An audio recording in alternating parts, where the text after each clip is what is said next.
Bonjour et bienvenue dans cette vidéo dans laquelle nous allons découvrir l'histoire du plus jeune milliardaire au monde, Mark Zuckerberg. Est-ce vraiment possible dans un dossier traitant d'histoire à succès d'éviter de parler de Mark Zuckerberg? Ne représente-t-il pas la parfaite réalisation du rêve américain?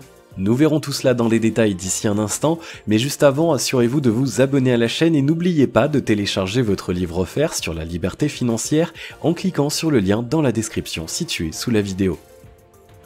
Il y a déjà quelques années maintenant, il était nominé dans plusieurs catégories de la célèbre cérémonie des Oscars, dont celle du meilleur film The Social Network, le film qui évoque l'histoire de la création de Facebook. Cet événement n'a qu'éveillé l'intérêt général pour son original cofondateur. Mark Zuckerberg, comme le démontre le livre La revanche d'un solitaire, la véritable histoire de Facebook par Ben Mesrich et le film The Social Network, semble être un personnage mitigé.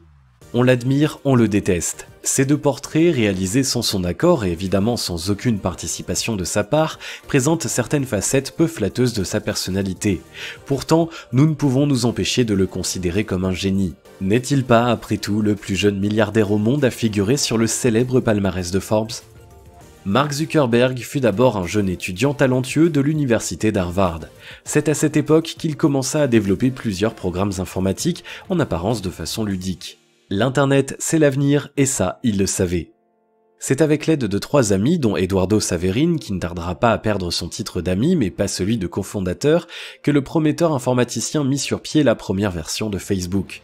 Il est intéressant de se pencher sur la façon dont Zuckerberg a développé son idée. Le concept initial a-t-il été volé aux frères Winklevoss?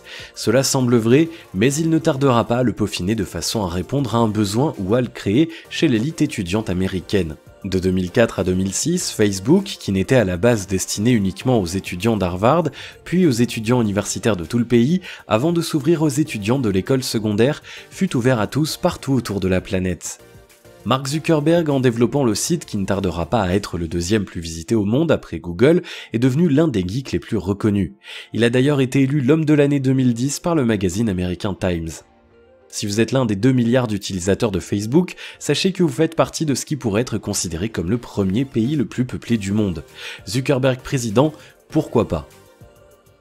Si vous avez aimé cette vidéo, merci de liker, partager, commenter et surtout vous abonner à la chaîne. Et vous êtes également libre de recevoir le nouveau livre 5 étapes pour atteindre la liberté financière en cliquant sur le lien situé dans la description en dessous de la vidéo et on se retrouve très vite pour une prochaine vidéo.